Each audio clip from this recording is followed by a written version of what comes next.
Hello, everyone. Welcome to another episode of Deal or Bust, where founders come, SaaS founders come to try and sell their company. We've got 3 hungry buyers, 2 experts that will chime in, 1 founder who's built a great business. We're going to see if the deal happens live. To make sure you don't miss next week's episode, remember, we're every Thursday at 1 p.m. Central Time. Make sure to go to nathanlatka.com/next week to reserve your seat. That'll add it to your calendar. And in addition, if you're more of a YouTube kind of person or you're just good on the social networks, make sure you click subscribe. So you can click subscribe below this video right now. And when you do that, click the little bell icon, the all notification, which will give you notification whenever we go live so you don't miss any episodes. Again, we're about 60 seconds away from meeting 3 hungry buyers. We're about 4 minutes away from meeting a seller who will share his financials, his growth, his expenses, so that the buyers can try and make an offer live. This sort of thing has never really been done before. We are on our 4th episode. It's doing very well. I'm excited to have all you guys with us. If you're just joining, this is what you missed last week. You saw last week Question Pro founder Vivek come on, who scaled his company over the past decade to about $20 million in revenue, bootstrapped, which we love. We love bootstrapped. He scaled it bootstrapped. And you can see over there on the right side, the chat is alive and well. So I want all of you guys to be alive, active in the chat as well. If you have questions for the founder, put them in there. If you have a value you want to put on the company, put that in there. There'll be a live negotiation. I'll get to all those questions. So let's say hi real quick. Everyone joining on Facebook, on Twitter, on YouTube. Let me know where you guys are joining from and go ahead and spam the hell out of the comments. You can put your link in there. What are you building? What are you building? Are you a founder or an investor? And we're going to say hi real quick here before we jump in and meet our 3 buyers. Joseph Newton. Hello, Joseph. How are you? Good to see you. I see Paulo Tenorio. Good to see you, Paulo. Again, this is my way of checking to making sure we're good on the audio side. We're good on the chat side. Darwin, I get a thumbs up from you, or everything seems to be working good on your end? Okay, good. Very good. All right. Well, let's not bury the lead. We're going to jump in here and meet our first buyer, Richard from Virginia. Richard, good to see you, a founder from Virginia. I see everyone on Facebook. I see everyone on Periscope. I see all you guys on YouTube. Greg joining from Maryland. Greg, good to see you. All right, let's jump in. Let's meet our first buyer. So our sharks today, first up, Sujin Patel. He runs Ramp Ventures. Specifically, he's the managing director at Ramp Ventures. He's acquired 7 companies, some of which you might know, including Norbert, and he's looking to do 2 to 4 deals per year. Let me bring Sujin on. Sujin, welcome to Deal or Bust. How are you, man? Good. Thanks for having me. All right. So anything I missed there? Flow. Yeah, man. So Ramp Ventures, you guys 7 deals, is that right? 11 now. We own actively right now about 8 companies. 8 companies. Okay. And people always want to know, is Sujin like just super rich, or where's the money come from? So how are you actually investing actively today, and where's the money come from? Is it like a fund structure? So no, we source capital per deal. And we've just got a handful of investors that pretty much pre-commit, and then our own money as well. So probably about 40% of our own money. Love that. And this guy's a killer. The reason I know he's a killer is because I was on the other end bidding on the same company he was bidding on about a year and a half ago. He ended up getting the deal, maybe paid a little more than me, but from what I hear, it's doing extremely well. So it's probably worth it. Sujin, thanks for joining, man. Thank you. All right, let's meet our next shark today, Akil Jabber, who runs Horizon Capital. 12 companies acquired. Last deal was Longtail Pro, has about 20 million bucks in capital deployed, doing 3 to 4 deals per year. Without further ado, let's meet Akil. Akil, welcome to Deal or Bust. Hey, what's going on, Lathan? Thanks for having me back today. Thanks for joining. Is that all updated? Last deal was Longtail Pro?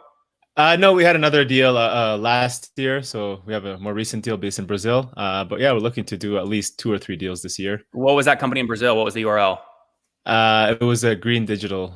So it's like the digital marketers of Brazil. So it was Very good. All right, let's get our third buyer in here. His name, if you don't know him already, his name is Dan Martell. He is a SaaS entrepreneur, currently runs SaaS Academy, but he walks the walk, folks, or he walks the talk, or whatever the hell you say, right? He's exited 2 companies, Flowtown first, 750K raise, the typo there, 750K raise, sold that, and also sold Clarity after raising 2.7 million bucks in seed. Dan Martell, welcome to Deal or Bust, man. How are you? Nathan, thanks for having me, man. I'm excited.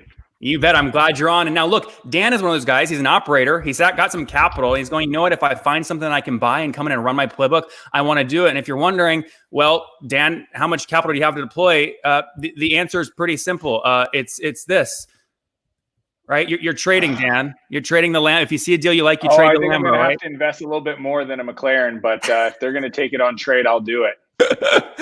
There you go. I love that. So guys, if you're just tuning in, you are watching Deal or Bust. We've just met our three buyers, Sujin, Akil, and Dan. What they're going to do over the next 10 to 15 minutes, we're going to meet the founder here in about 30 seconds. Their job is then to ask the founder all questions about the company, revenue, expenses, valuation multiples, cash flow, you name it, they're going to ask it with their goal of getting to the point where they can either make an offer or leave the show and go bust, as we call it, deal or bust. So with that being said, let's not put this off any longer. I want you guys to meet the founder of the company we're featuring today. And remember, you guys can be active in the comments. We are watching them. I see Blas Martinez, I see G Engage, I see Pat from Montreal, Munich, Germany in the house. Lee's here. Good to see all you guys.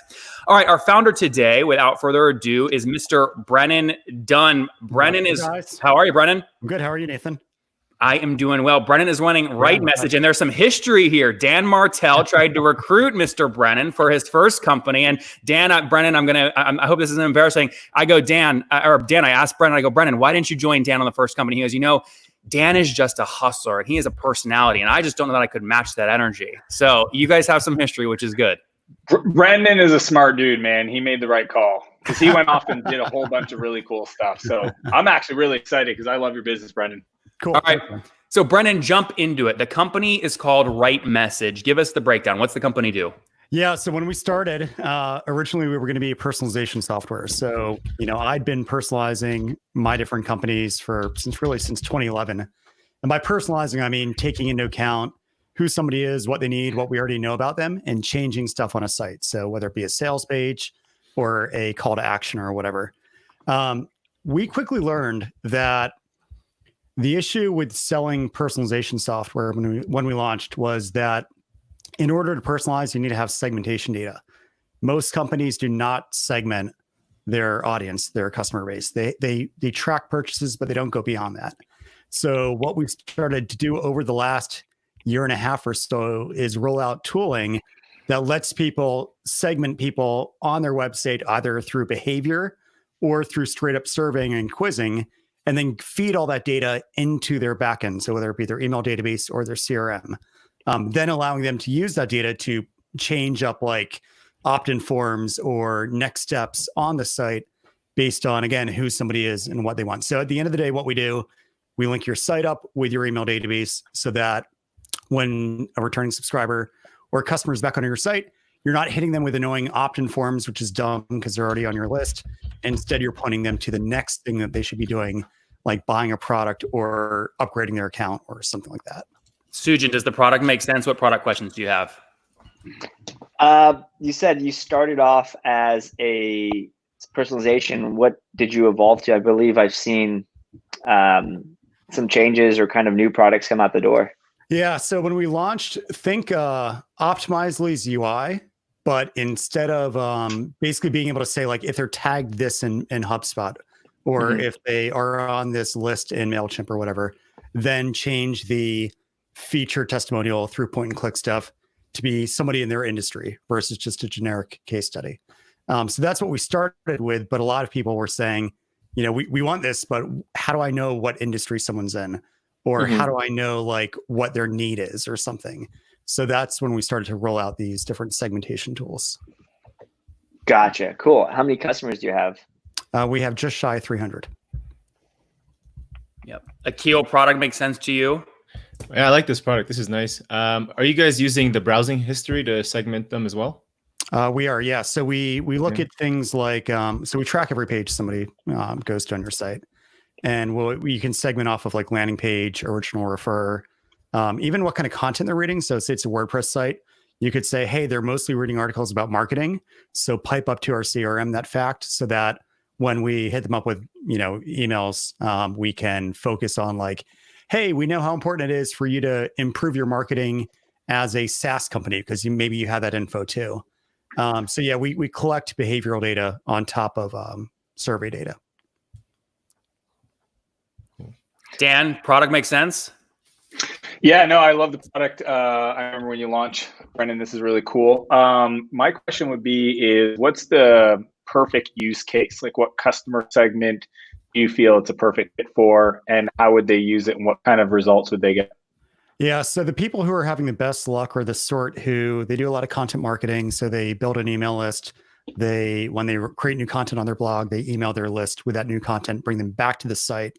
Because what they're able to do is they can make it so really that next step, which, if I'm reading a blog post and I've been a loyal customer of yours for years, when I read that article, I shouldn't get to the bottom of it and see an opt-in form. I should be promoted an affiliate program or something, or, a call to action to upgrade my account.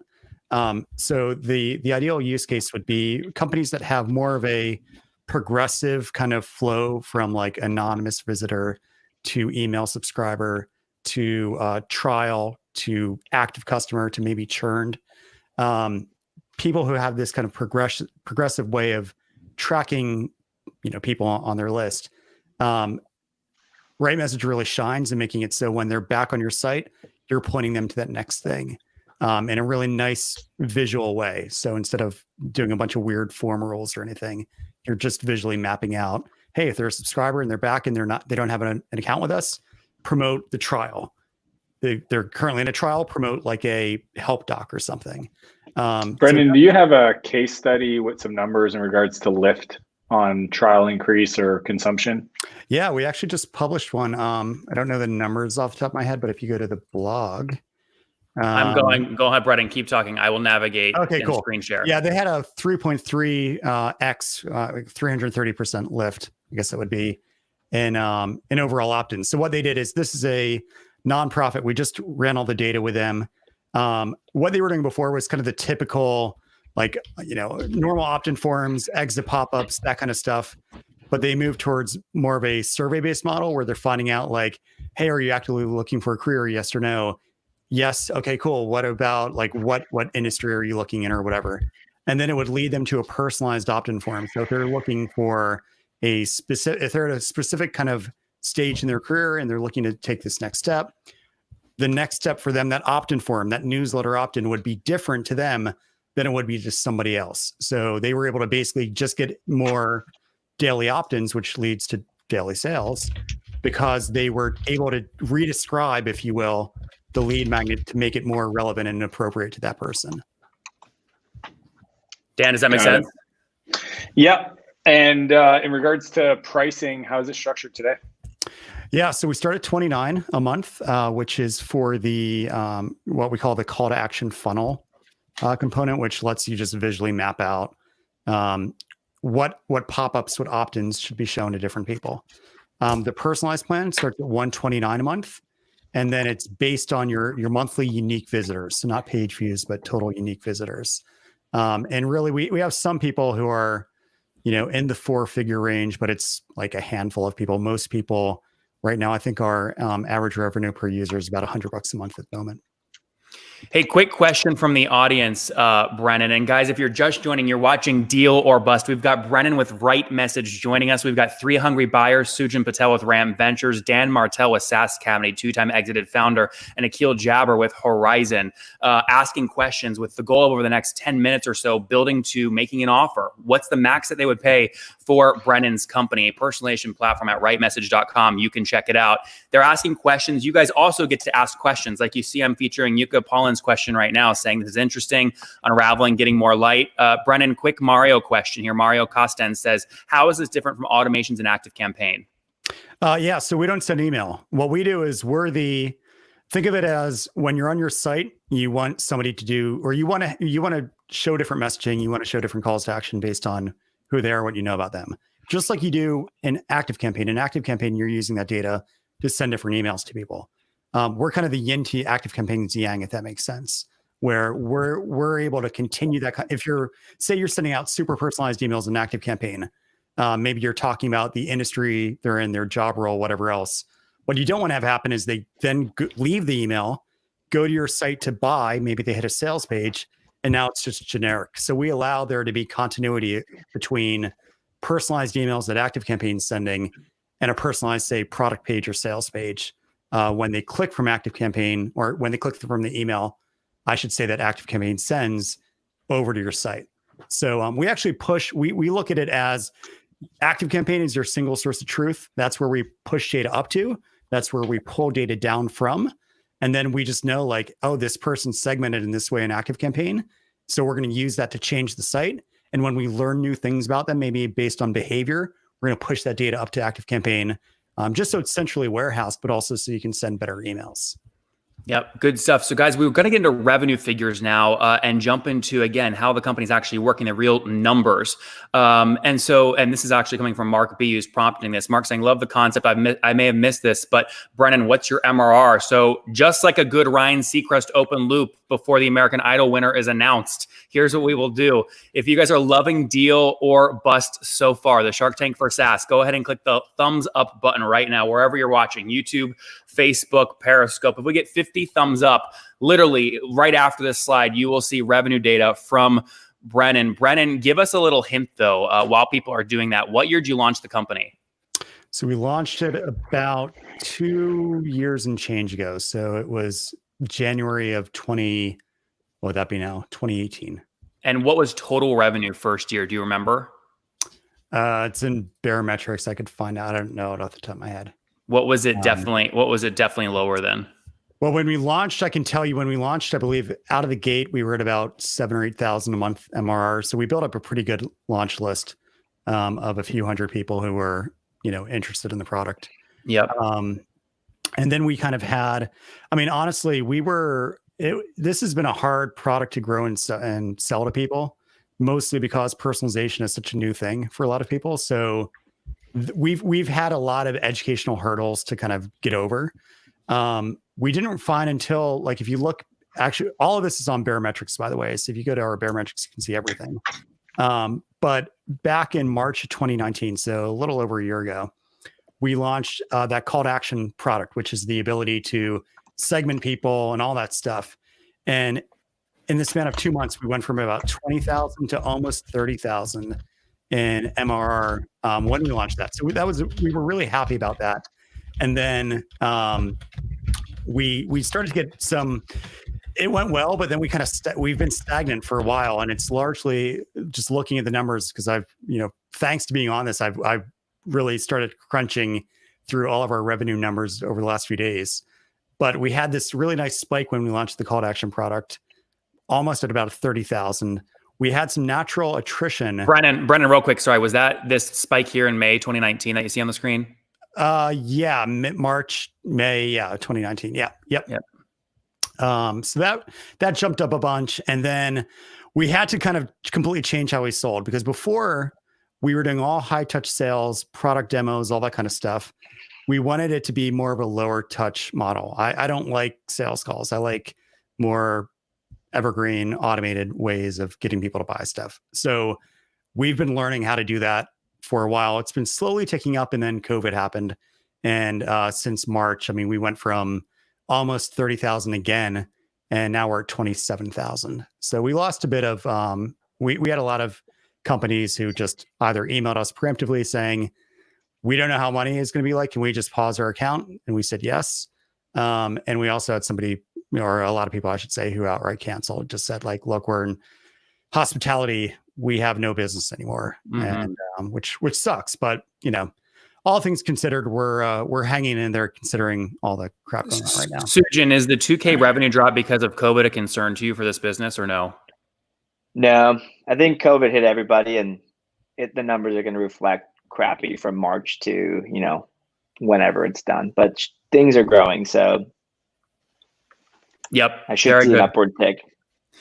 So guys, what we want to do now is use the next 5 to 10 minutes letting you guys ask questions about the numbers. So we have Barometrics up here on the screen. Dan's got a number question. Dan, hit it. Brian, what's COGS % of revenue, cost of goods sold? So funny thing is, we've never paid a dime for acquisition. So all of our growth is entirely from usually myself. So the company's 2 people. Let me make that clear. We've got 2 people in the company. Our overheads right there. We run pretty lean. I mean, our SaaS / server costs are about $800 a month, and then myself and my co-founder, that's what we pay ourselves. And $16K per month. Yeah. Yep. And then OpEx would be all that. So about 1,000. Got it. All right. Yeah. So in terms of like acquisition costs, COGS, everything else, I mean, honestly, we are we operate very much like the way I've always done things for my other businesses, and I don't really do a lot with paid acquisition or proper, kind of overhead related to acquiring new customers. Yep. Everything we've done has been pretty organic. Akil, going to you real quick. You see a company doing $27,000 top line. You see the expenses here on the screen. You see that the biggest expense really is what the founder's paying himself, Brennan, and his partner's pay of $8,000, $16,000 right there. Even with paying them, it's still profiting about $6,000 per month. As an acquirer, when you guys are looking at buying these sort of micro SaaS companies, and Akil, we'll start with you here. How do you think about adding back that revenue to the bottom line versus, I'm going to have to pay someone that anyway to replace Brennan when I acquire it, so that won't actually flow to the bottom line? How do you think about that? Yeah, so this is a case where we have two founders on where we're adding back. Typically, we'd look to add at least one founder salary back, so 8,000, and then maybe half of the second one, depending on the requirement of what they're doing. So if they're a CTO, then maybe we need to hire another CTO level person to take over. So maybe in this case, we'll only add back maybe 4,000 or 5,000 of that.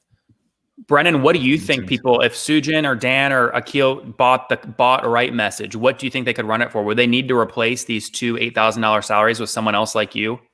So we don't really run this full time. I'd say between Shai and myself, we probably spend total 20 hours a week on the business because we have other stuff going on. I'm really into flying. I've been flying a shitload lately. And this is I'm not at all about the kind of high growth sort of way of doing things. This is for me a way to deliver great value to my customers, and the customers we have love it.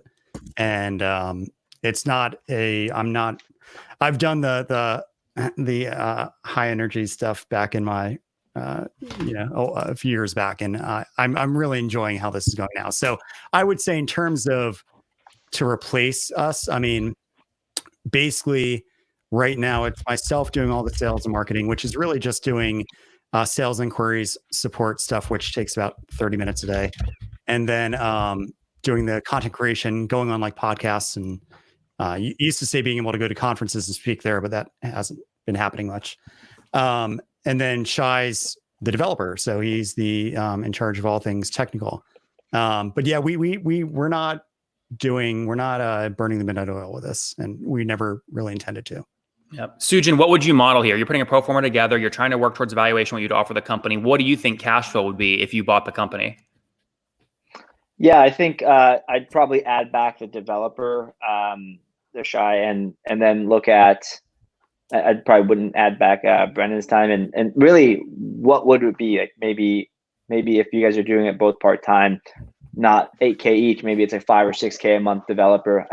Again, like how many hours does this take from a dev person, developer, CTO, whatever, like what skill set?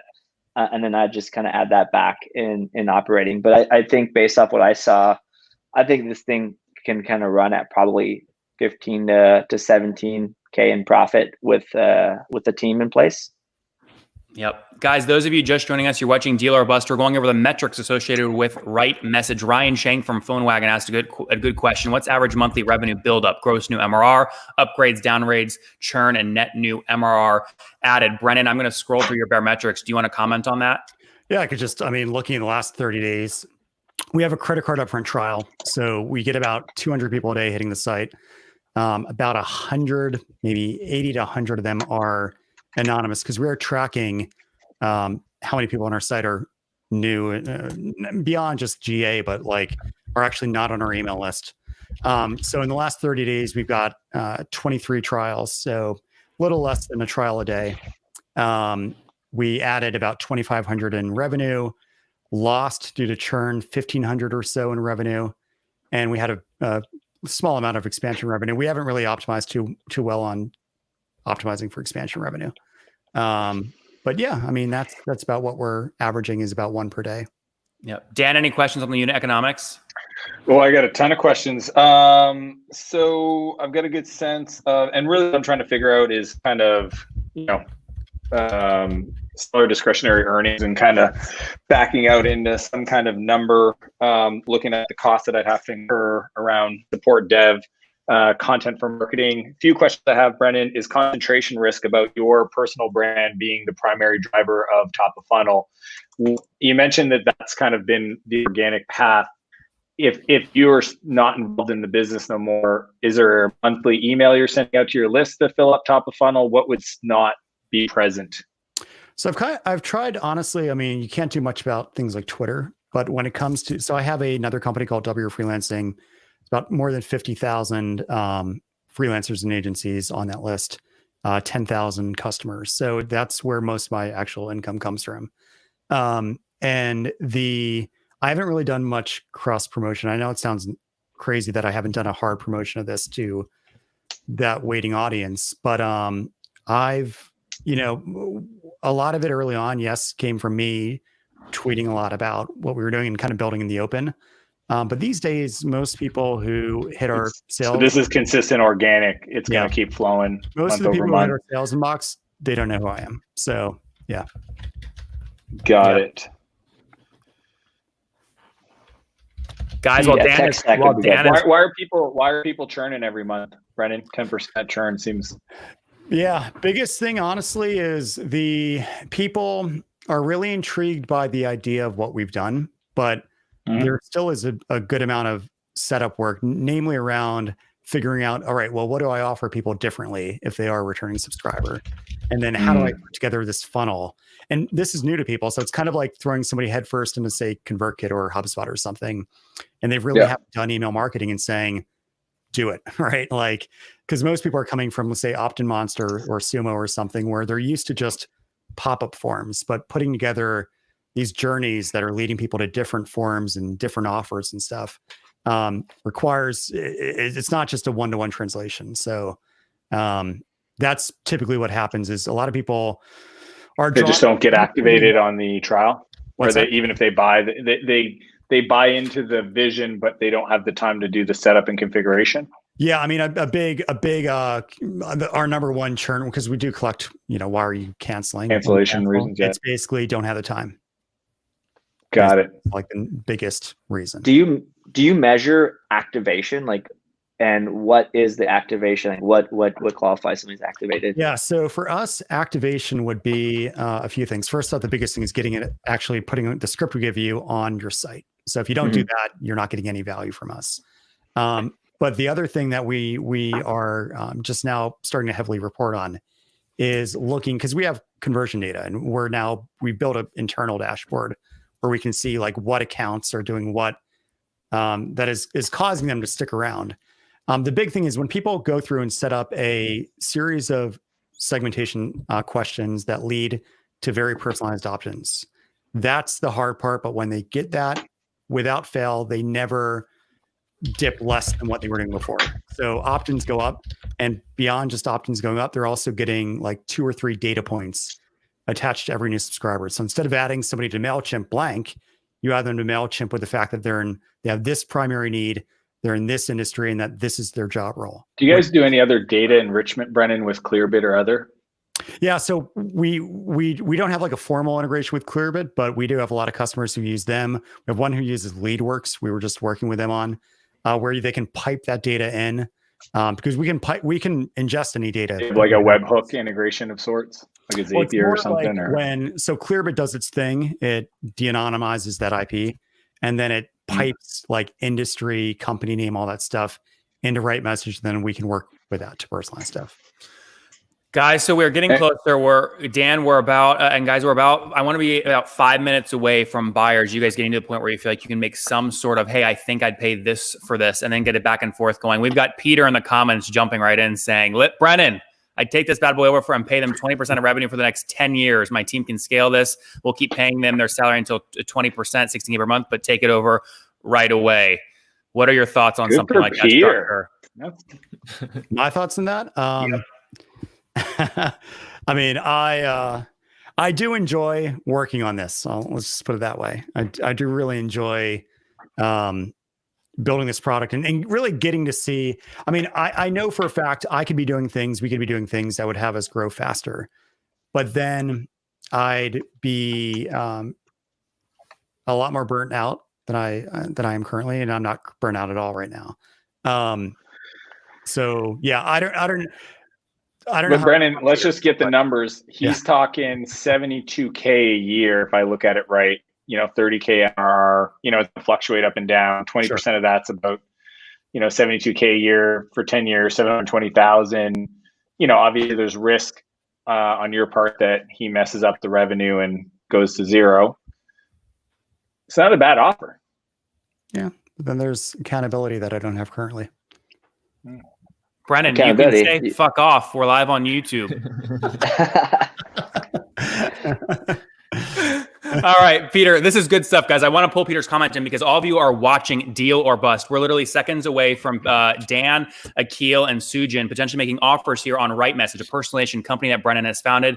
To quickly summarize, he's built the company to a peak of about $30,000 in monthly recurring revenue. Took a little bit of a hit during COVID, now doing $26,000 top line. His biggest expenses are 2 salaries. He's paying himself $8K a month and his lead developer $8K a month. So $16K out of the 26 right there. So we've got, again, bring it down to $10,000 left there. He's then got another $3,000-ish in expenses. So currently profits fully weighted are about $6,000 per month on $26,000 top line.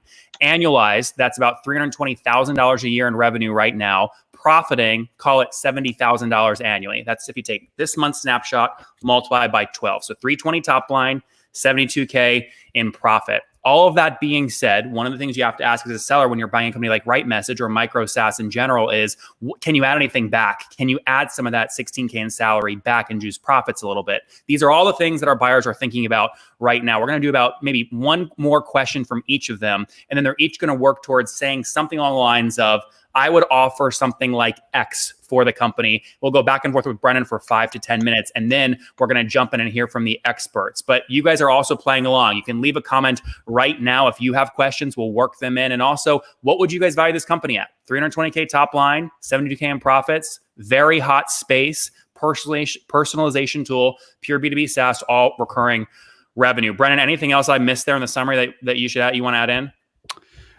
No, I think, it's good covering. Yeah. Good covering. All right. Yeah. All right. Very good. So buyers, we're gonna each have one last question here. So Akil, we're gonna kick off with you. Last question for Brennan. Sure. So some quick math here. So if your average churn is 6.8%, I'm getting an LTV close to 1,500. Talking about growth, if you were to continue to grow it, other than what you mentioned of using your own personal brand and kind of the inbound strategy, what other user acquisition channels are you doing or you say would work well? Yeah. So again, it's 100% just been our own content marketing plus doing guest posts and podcasting on other people's podcasts. I would love to get into proper paid acquisition. I've always struggled with that. It's always been something that's been really off-putting for me. But I do think that there is potential there. It's not in my skill set, so it's not being done. Yep. All right, Sujin, last question. You used to do sales, more high touch sales demos and things like that.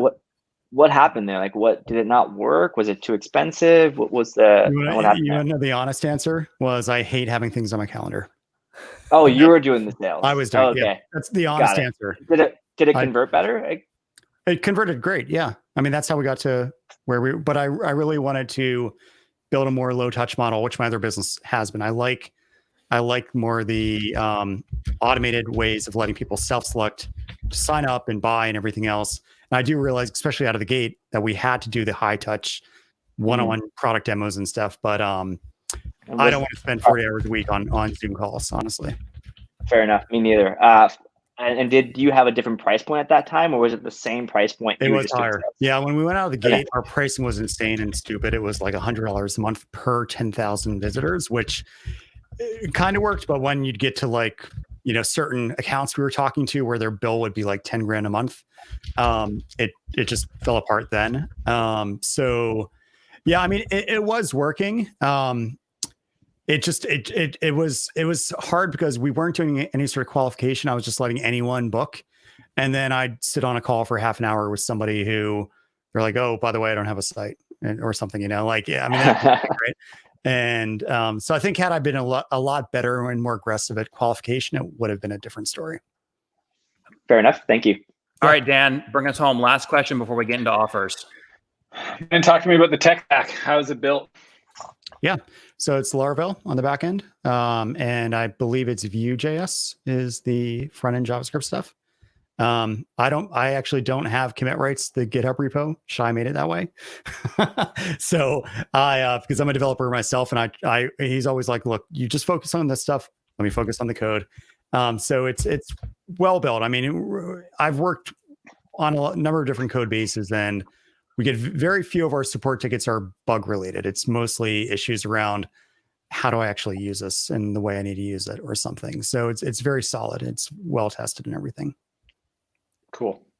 Yeah. All right, guys, good stuff. Those of you just joining, you're watching Deal or Bust. We spent the first 35 minutes meeting our three buyers, Dan, Sujin with Ramp, and Akil. They met Brennan with Right Message. It's doing $320,000 in top line revenue, $72,000 in profits. A little COVID hit, maybe some churn issues, but they asked a lot of good questions here. It's a hot product. We're literally seconds away from hearing from the buyers on what sort of offer they would make on the company. Now, to make sure you guys don't miss next week's live episode, you want to make sure to go to nathanlatka.com/YouTube subscribe if you're not watching on YouTube right now. If you are, click the subscribe button below and make sure you click the all notifications so you don't miss next week's episode. So Brennan, with that, we're going to go into offers right now. Is there any last thing you want to leave the potential buyers with?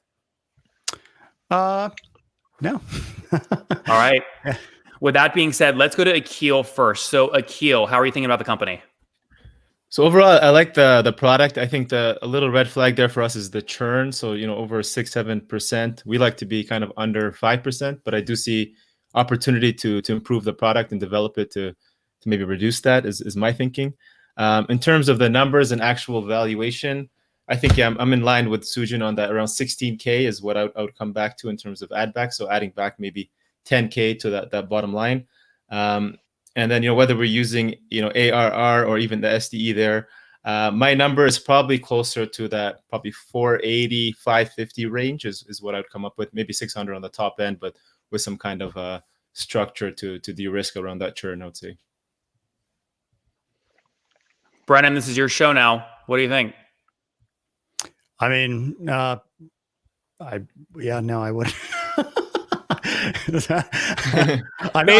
We're live. This is unscripted. This is a beautiful thing. So 480, 500, go back and forth. I mean, act like this is a transaction. What do you think? No, I mean, I wouldn't at 480, 500. I don't think it would be worthwhile on our end, just because of what our effort that goes into this to get to what we're getting out of the business right now, plus the work that I'm doing to incrementally continue to grow this, which I do enjoy and I do find fun. I would. Yeah. Akil, any response? You want to change your offer? What's your number? What are you looking for? Give us your. Well, honestly, I'm not looking to sell. I was just talking to Nathan over email. I said, we're doing a show. You're coming on. You have a great business. I don't care what happens. Let's go. Yeah. I mean, I know anything's obtainable for the right price. So I don't have a price because I'm not really in a selling mindset. I love what I do. I love the customers and I love what we've built. But no, I don't have a price, but it wouldn't be that. Brennan, are you married? Yeah. Okay, so let's ask the real question here. When you go home and you have dinner tonight with your wife and you say, babe, I turned down a X size acquisition offer, at what point does she go, what were you thinking? How did you not accept that? Her business, she sells products online. She makes twice as much as what I do. So I think she'd say, just be honest with everyone. I think she'd say, like, we have a great lifestyle. Why would you want to change anything? And unless it was like, the kind of money where I mean, that's the thing. I don't want to retire. Like, I don't want to get out of this stuff. I don't even want to think about building something else new. I love what we're building, and I want to keep building it. So, like, honestly, I'm not in it. Yeah, I'm not in the headspace right now to even be thinking about that kind of thing. Mm-hmm. Now, so I mean, you mentioned this other thing, right? You mentioned you did demos for Right Message before. It was converting well. You stopped doing it because you want to keep a clear calendar. So you're optimizing for lifestyle here, which is what a lot of early stage founders do. You have this other business that's doing extremely well. I mean, I imagine at some point, it's important to obviously say you're never for sale, but at some point, there's got to be a point where you go, you know what, that's something I really have to think about. Yeah.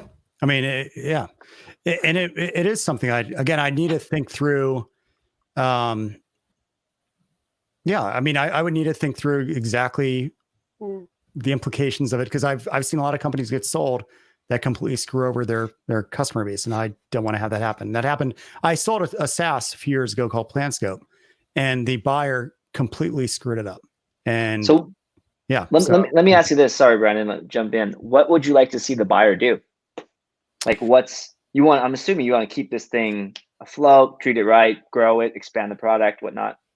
I think the big thing would be a buyer who came in and was actually able to look more critically at what customers are doing and what they're needing and so on, beyond what I've been able to do, and augment that.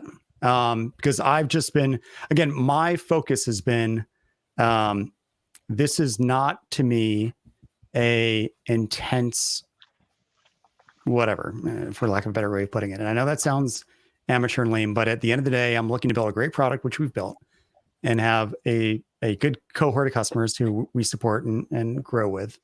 And that's what we've been doing. But yeah, I don't have the, I'm not right now. I'm not in the headspace where I'm looking to jump ship at this point. Now partnering might be a different thing, like, where it's not of me being removed from the company, not me and Shai being removed from the company, where it's just like write this off and move on to starting something new. I'm not a serial entrepreneur in that sense, that I'm just looking to kind of always be starting something new. So I've got an offer. With that being, Sujin, look at that open loop. I cut you right when you said that. I'm going to cut it off for a second. I want to thank Akil. Akil, thank you for joining. Thanks for the offer, man. Appreciate it. Thank you, guys. All right, Sujin, jump in. And by the way, guys, open hook here. We're about 5 minutes away from hearing from our experts, Amelia and Jaco, on what they would do with this company if they were, either helping Brennan directly if he doesn't sell, or even helping the buyer grow the company. We'll get to that in a second. But first, Sujin, take it away. You got an offer.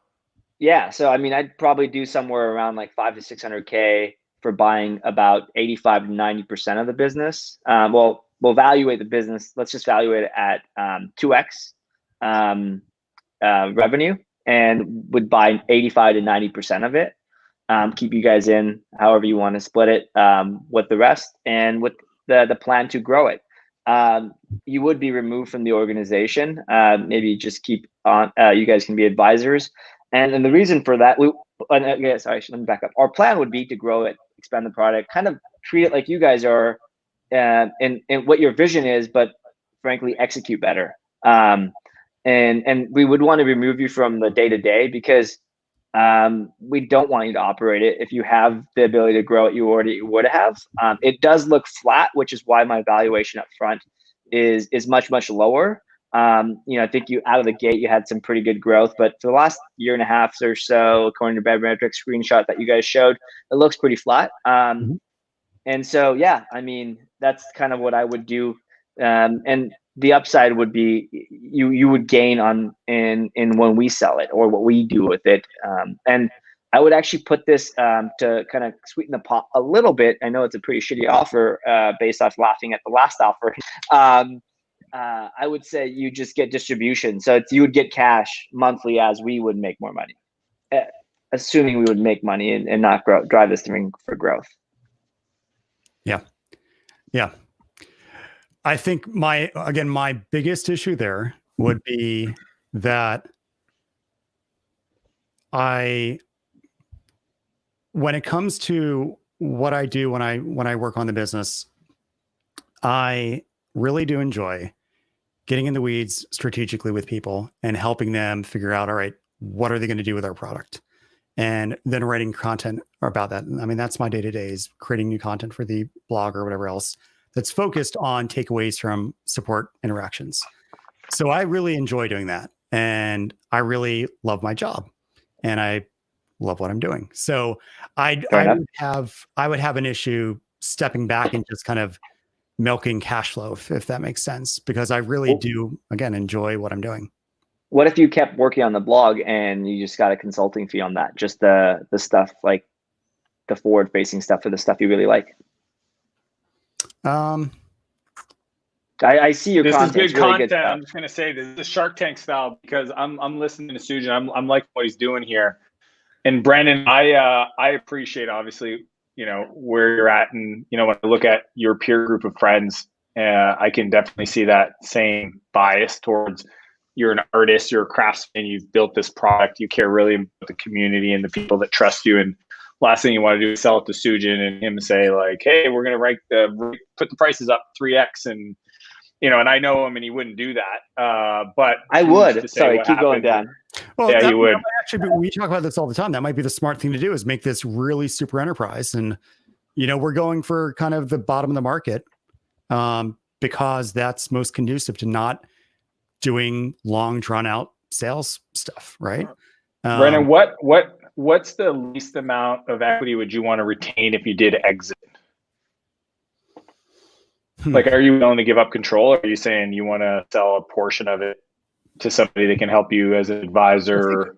Well, keep in mind, one thing that I want to make clear is I'm a co-founder. There's two founders, so I'm not. Well, when I say equity, let's call it shy and new. Yeah. Are you willing to give up control? I think I might be, if I could really still be involved. I think I'd give up operational control if I could be involved in the really just strategy. I think what we're doing well, honestly, is we have a really group of people around us now who think we have a better way of thinking about this stuff than other companies do. So I'd want to retain that. I'd want to keep doing that kind of thought leadership stuff on that front, around like, this is a better way to think about building an audience and serving that audience by learning about them individually, learning about who they are, what they want, instead of just treating everyone the same and saying, I've got an email list of X and I'm going to blast out stuff to those people. I think if I could remain involved directionally in that, then I'd be open to that, probably. Yeah. Yeah. I mean, Brandon, here's my thoughts is MarTech's a tough one to scale, to get it to 5 million ARR. Right now, when I run the numbers through my acquisition calculator, to give you some context, I think it's always good to get some feedback. Looking at essentially hitting a growth ceiling, or hitting the growth wall, essentially at running some simple numbers, 300 customers, 97 per month ARPU, adding about 25 a month, with the churn at about 8%. If you kind of put it in the middle, essentially you're gonna cap at about 313 customers, or about 30K in MRR, which I think you already touched on. Yep. And then we came down a bit. So like, personally, I would want to look at increasing ARPU by probably moving up market a bit, still keep the lower tier programs as kind of a way to get people in the door. But I really think for any tool, and I've coached Dave Roger at Use Proof, and I also coach Ryan at Bucket.io that had an essence of quiz personalization. But I know the space well. And, a lot of these products that got the upfront configuration requirements, because really you're defining a new market. You're no different than a Drift or a HubSpot back in the day, or a Salesforce even before all them. So it's essentially you're helping create a new market. It's going to require a little bit more hands-on, I believe. I think that's why you had early success by doing the sales calls. I just think the price point doesn't justify, doing that level sales call for $49 a month, right? Yeah. Well, and that's for exactly a customer to be successful, right? They need the appropriate experience. Like at the end of the day, they have a desired outcome. I think you've really touched on the perfect fit customer, which is, a higher content focused acquisition funnel. So there's essentially enough traffic, so a certain amount of unique visitors per month. And with your product, you can demonstrate a demonstrable lift, which would allow them to pay. So the price point and the value metric has to match that kind of approach. So I like it. If I'm making an offer though, like, I guess at the end of the day, I don't like, my number is no different than than Sujin and Akil's. What I'm open to is your number with different terms.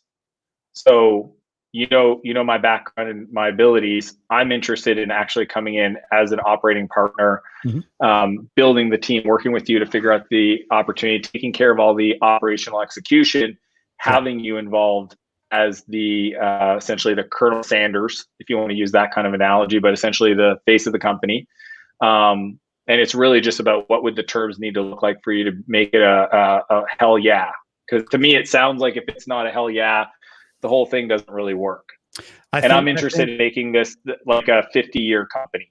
Like I don't need to sell it.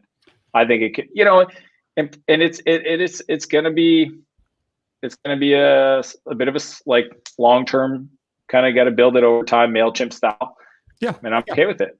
I mean, I think what you just said really hit the nail on the head in terms of the kind of the need for going up market with a product like this. Cause we started that way and we thought, well, what if we just could kind of let people dip their feet in the waters of personalization in a very relatable way with like opt-in forms and stuff like that. Right. I think that, and Brent, I think you may have discovered this, but it works for like a hello bar where it's like click value. So I think there's certain use cases on the lower tier where it's click value, maybe some data enrichment, maybe some integrations with the CRM.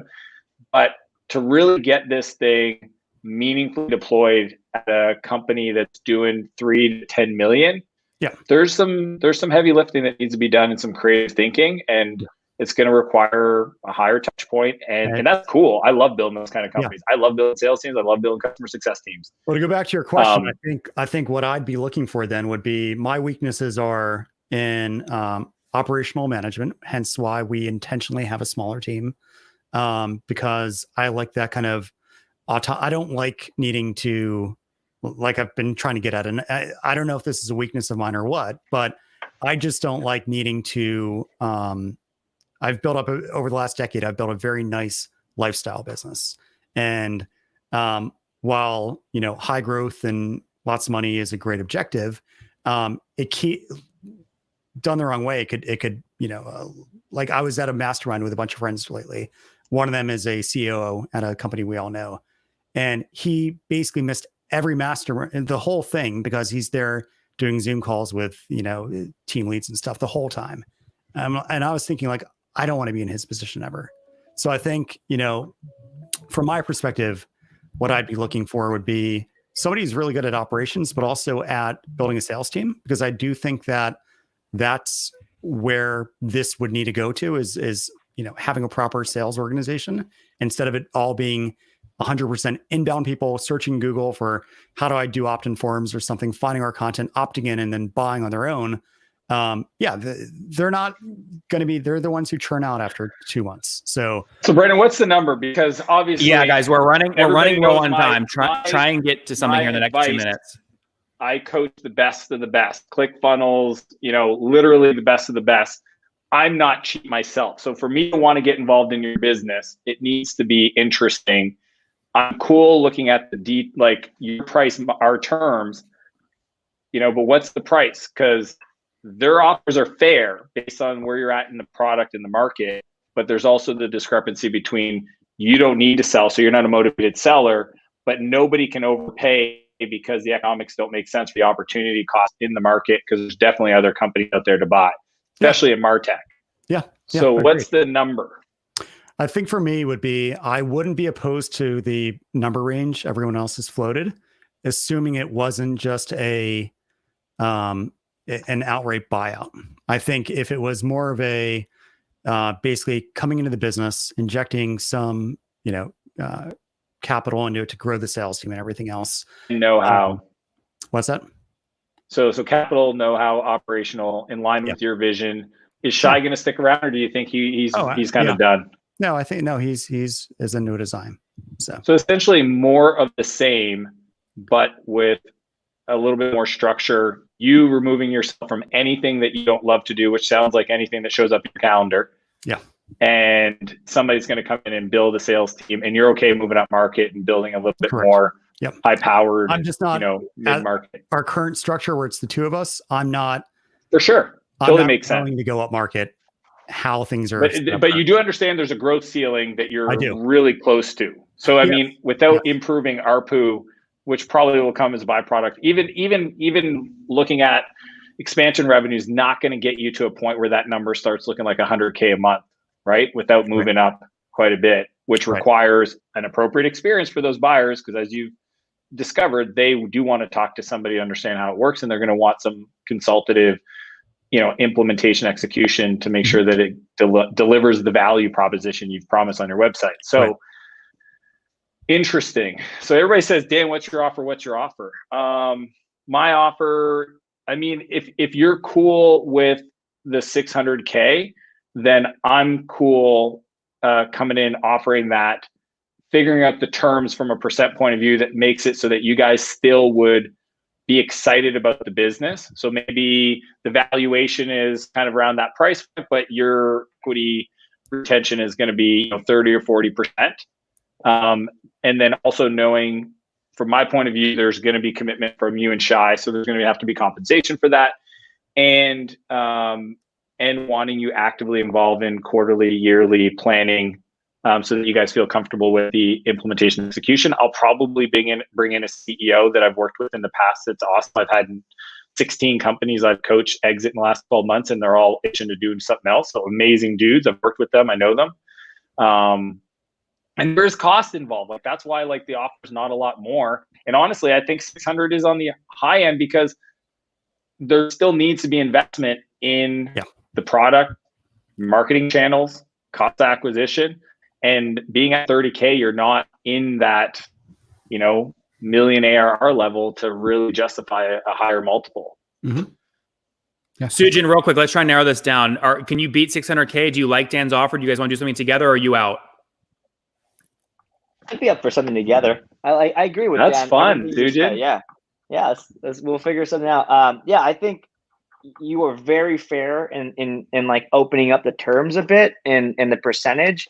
I mean, counter that, it's as we come in as kind of operators. I think, Dan, you're bringing on the right folks. I think the two big issues I have with this is, even though it's flat, the MRR is not high enough to cover enough of the cost, right? So in one way or another, if you really want to grow this thing, whether it be the product, I think a lot of the marketing and sales, the product positioning, what have you, takes money. You're gonna have to operate this thing at a loss. So on top of the money you put in, you gotta put more in to operate it. And two, the more equity Brandon and Shai have, the less upside and the hard work that the buyer has.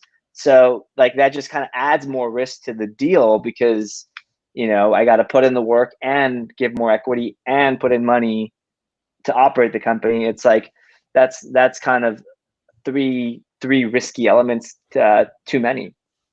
Yeah, it's like my time and dollar invested to get the number to go up, in regards to other market opportunities. I would love to do something with Sujin, because I've been bugging to get in his deals for a long time. So I would do exactly. So Dad, I'd do something.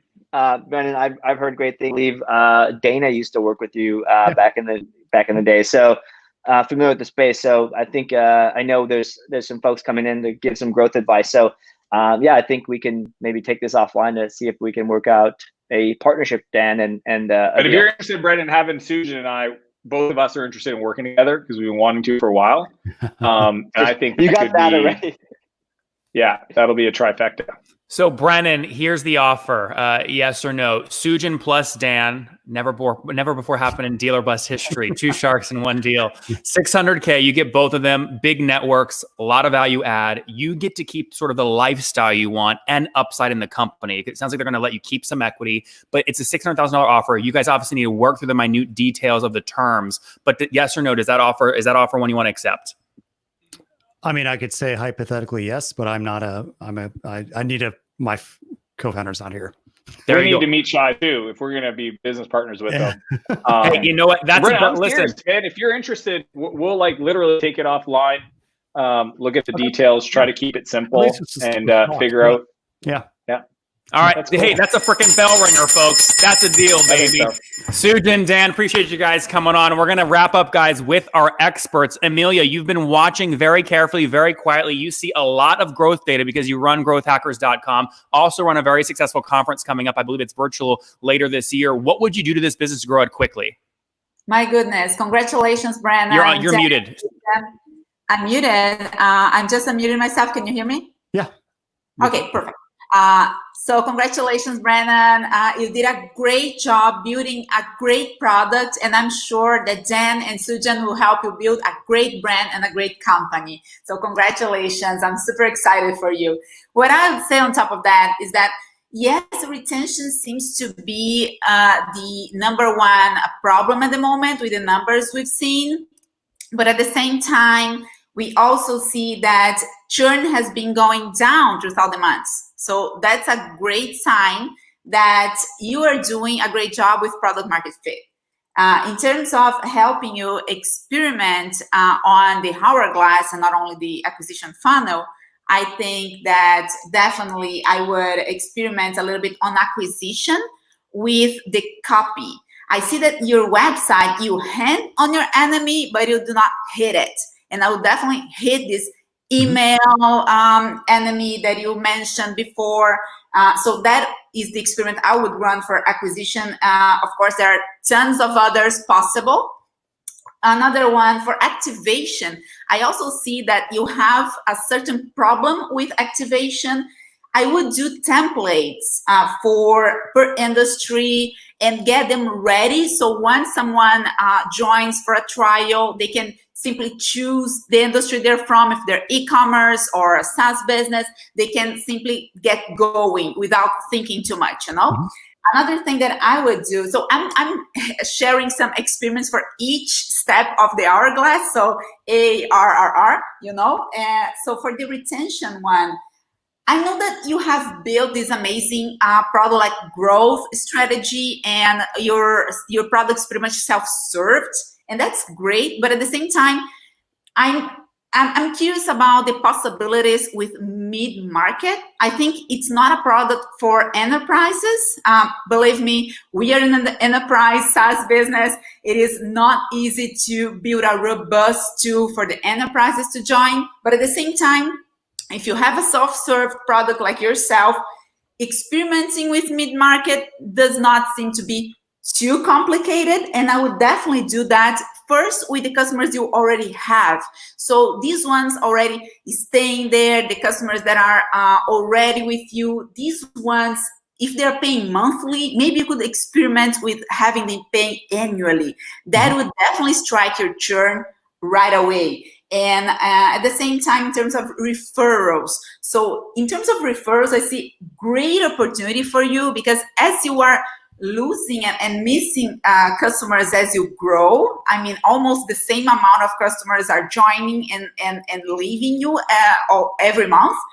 I believe that the ones joining, when they're in the top, they are super excited for joining your product, for joining your company. You could use that excitement to get them also referring you new business. So asking them referrals in exchange for, let's say, upgrades or something that you can give them right away. That is something I would definitely experiment with. And last but not least, with revenue. Amelia, dropping the hammer. I love this. Yeah. So last but not least, experimenting with pricing. Definitely.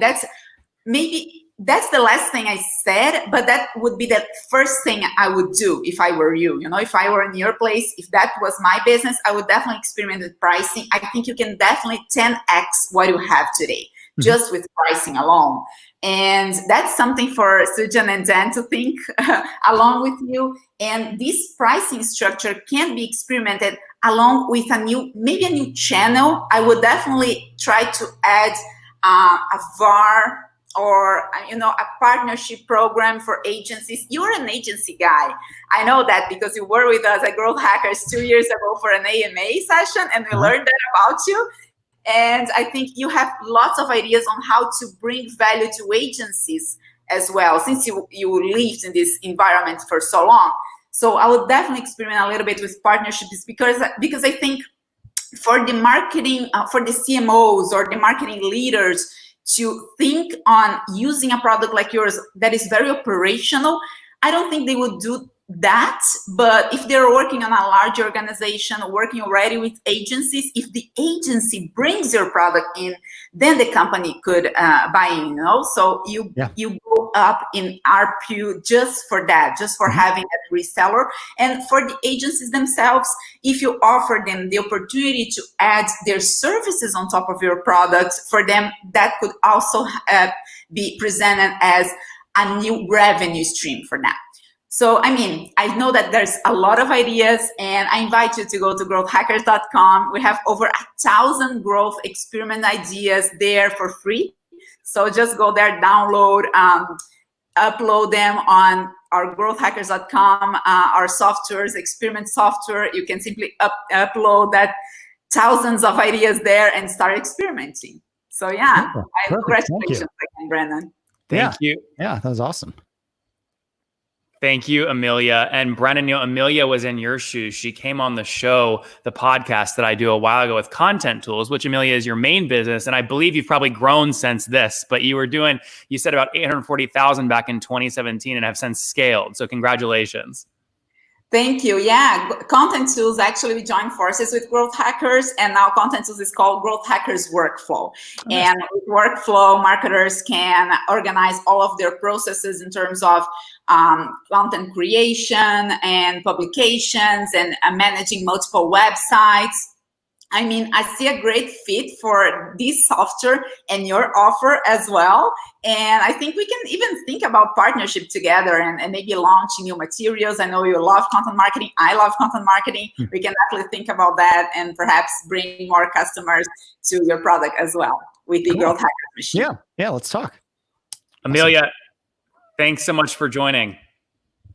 All right, Brennan, any feedback there? I mean, it's always tough as a solo founder when you're like, listen, I have a limited amount of time. What do I choose to execute, right? Yeah. No, I mean, so we've done like we have, one of the partner program idea. We early on, because of the freelancing audience, we did try that. But then there's a whole layer of managing partners that, because we do have a pretty healthy affiliate program actually. Mm-hmm. But most of those people it's like 5 of them who bring in 99% of the referrals, but we have a good amount of people who have signed up for it. But yeah, I mean, between the partner stuff, pricing stuff, that is something we are constantly screwing around with.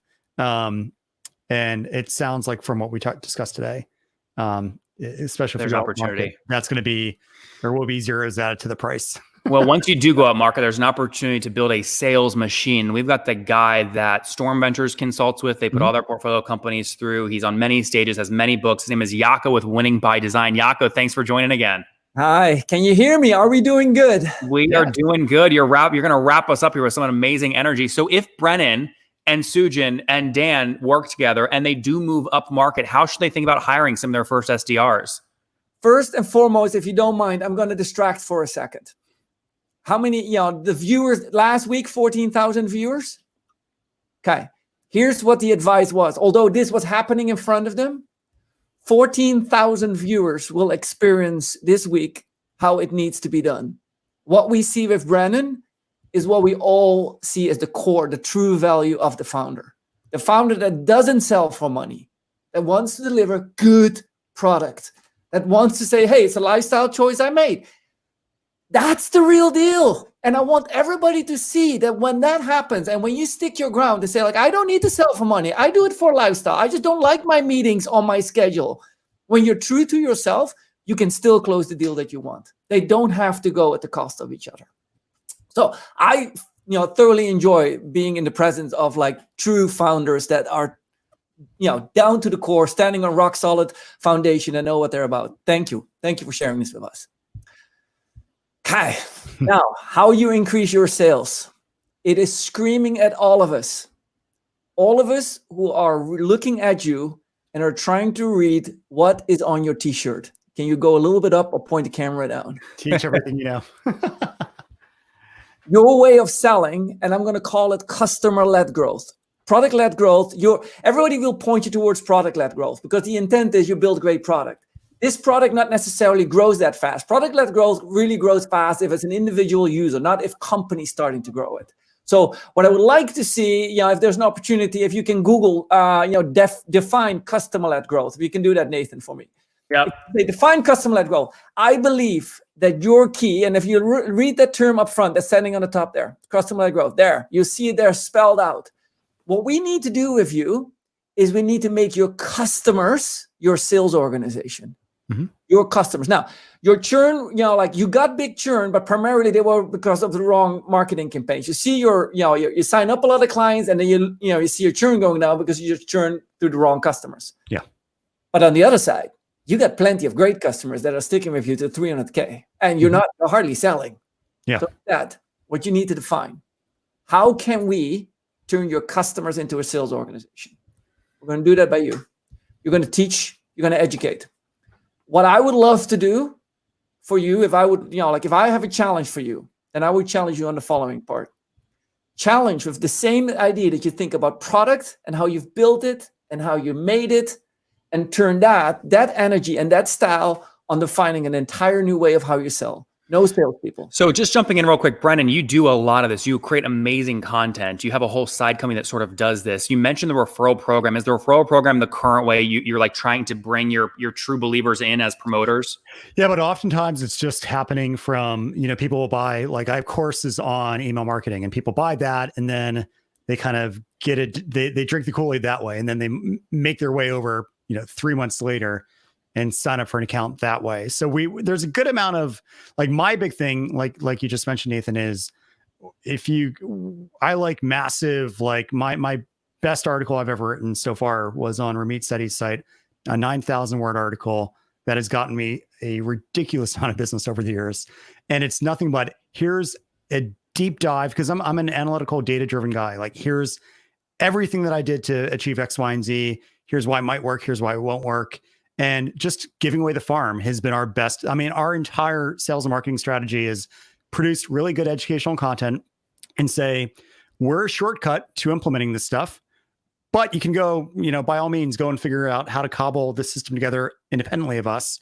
And hopefully at the end of the day, you end up on top, regardless of if you become a customer or not. And that's been our entire strategy, has just been, great, good content, put it everywhere.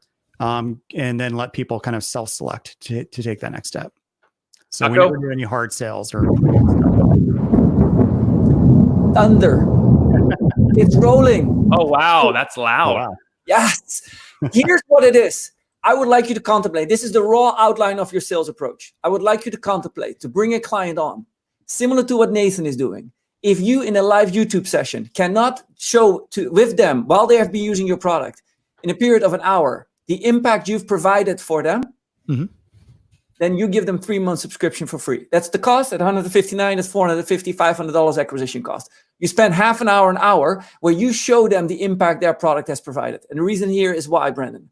People buy impact. Right now, you're promoting value on your website, but they want impact. They want something that influences their business. I bet you that you can point to them and say, like, hey, here's where that business impacted. And the moment in time that you share that with your passion and you're teaching them, but you should do it this way. And have you thought about it? Why are you doing it that way? Like, that's the wrong way. And when you share that, people are going to come at you, because the moment they see your YouTube videos, like Nathan here is going at. Now, whether you are capable and you want to do that, I believe that once you share your passion in working with customers, you eloquently displayed today here on the call, like the world is your oyster. Yeah. I mean, that's brilliant. Jaco, winning by design. Where else can people learn more about what you do?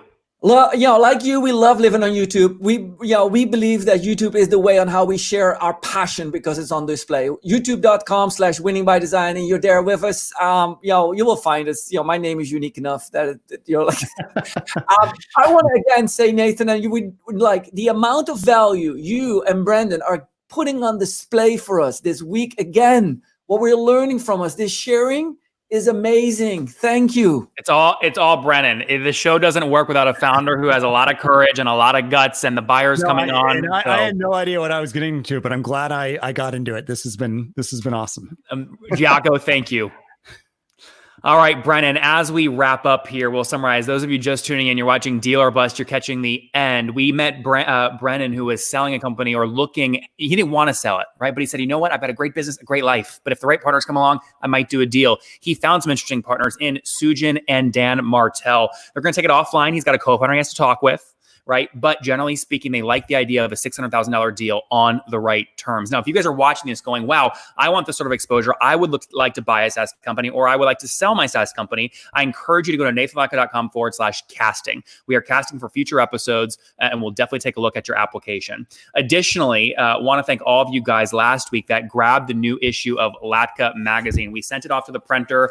It's all SaaS data, 400, 500 SaaS companies in here with all their revenue metrics and everything else. Ships to about 10,000 each month. So thank you all that support that. You can see some of these Stripe payments coming through. You guys support that magazine. It's fully supported by you. So thank you. And lastly, before we summarize the deal Brennan just chatted through, I told you guys I'm working on a new side project. It's been 5 years. I've built the podcast, the magazine, great relationships with great founders like Brennan and buyers like Dan Martell. The side project 4 episodes ago was a wireframe in Balsamiq. Brennan, you ever use Balsamiq? I have, yeah. Love it. Yep. Love it. Balsamiq wet design. He's a good friend. Good. Oh, good. Oh, amazing. I have not met him like you, but I love the tool. Cool. Well, we went from my sketchbook here to Balsamiq to I found the designer on Dribbble. It was a $6,000 website design, but I think if you go to founderpath.com, you'll see it's worth it. I'm now doing debt deals with founders. I want early stage founders to not have to give up equity in their companies. So I want to get them cheap capital to scale. If you're curious how much capital you can get, just go to founderpath.com and you'll see the SaaS debt calculator, which you can try. No email capture required. You just type in the number. We'll spit out some sample terms for you. This is what I'm going to dedicate the next decade of my life to building a bond market for private SaaS companies. And if you do sign up there, you'll see this nice little button that says Get Capital, where you can actually see a potential offer.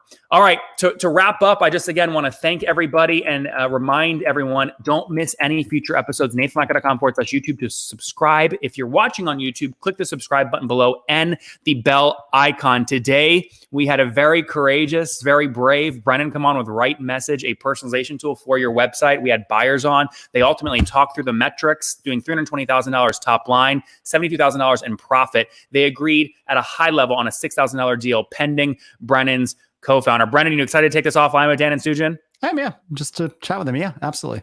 All right. Thank you for joining, Brennan. Cool. Thanks, Nathan. All right. Everyone else, you just got done watching Deal or Bust here on YouTube. What's wrong with me, by the way? I love this stuff too much. You heard from great experts, Amelia with growthhackers.com. You heard from Yako with Winning by Design, some of the world's leading experts in SaaS. I love all of you guys in the comment. William Ma was very active. Peter was active, even submitting his own offers. Orgzit was watching, saying, awesome show. Steve had a lot of love for the founder, saying this takes a lot of value. He's delivering a lot of value to his customers via Right Message. We've got people fanboying, fangirling over Amelia saying great content. And Vasu saying deal done, win for Brennan. Great show waiting for next week's episode. Guys, I will see you next Thursday at 1 p.m. Central Standard Time. My name is Nathan Latka. Thanks so much. Take care.